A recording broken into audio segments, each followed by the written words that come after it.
Solar eclipse, it's just a few days away, and while the path of totality will skirt Montana, Big Sky Country is still in for a show. MTN's Lindsay Ford checked in with the Helena Astronomical Society to learn more about this exciting event. In Helena, the moon will obscure just over 93% of the sun, darkening the sky over the capital city. So imagine an Oreo, all right? We'll call that the moon.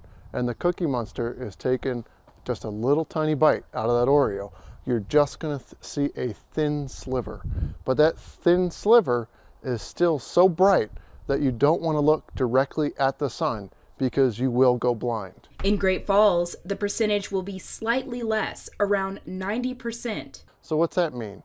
That sliver will appear slightly larger, but you won't notice it quite that much, because if you do have safety glasses, you'll be seeing with no magnification, just your eyes. Eye protection is critical no matter where you are viewing the eclipse. Sunglasses will not cut it. Only ISO-approved glasses with solar filters can be used to safely view the eclipse. Look down, all right? Put them around your ears, and then what you want to do is look up, and then you'll see an orange disc, and that's the sun. That's the image that you're going to see. Special filters are also needed if you plan to watch the eclipse with a telescope or capture it with a camera. Ryan showed me how his telescope is set up. So Ryan, this type of telescope is designed to be able to look at the sun? Yeah, correct. And so this is a telescope that looks at ionized hydrogen. Yeah, go ahead and take a look. Oh wow, that's really cool. Despite being outside the path of totality, people in Helena are still excited for the celestial event. Megan Surgener runs a preschool and tells me she will be watching it there along with her family.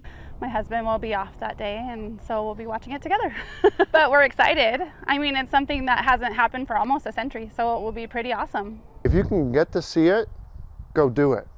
In Helena, Lindsay Ford, MTN News. Now, if you don't have the ISO-approved solar glasses, you can buy them this Saturday at the Farmers Market from the Helena Astronomical Society, and proceeds will go towards building an observatory at the Montana Learning Center at Canyon Ferry Lake. Getting a front row seat to Monday's solar eclipse means taking a drive south, but experts are warning you to allow plenty of extra time to get there.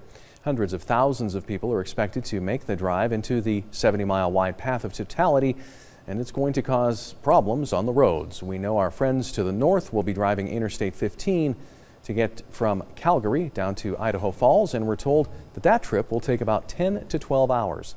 Those in Billings or southern Montana will have it easier. Drivers there are facing a 4 to 6 hour drive down to Casper, Wyoming, where they'll be able to see totality, and farther west, the drive from Seattle to Salem, Oregon is expected to take 2 to 4 hours. Now, these are just estimates, so if you're planning to travel to see the eclipse, be prepared. You're being asked to make sure that you have a full tank of gas, food, water, and medicine, just in case you get stuck somewhere. With all those people on the road, traffic jams are expected, and most hotels in or near the path of totality have been booked for months.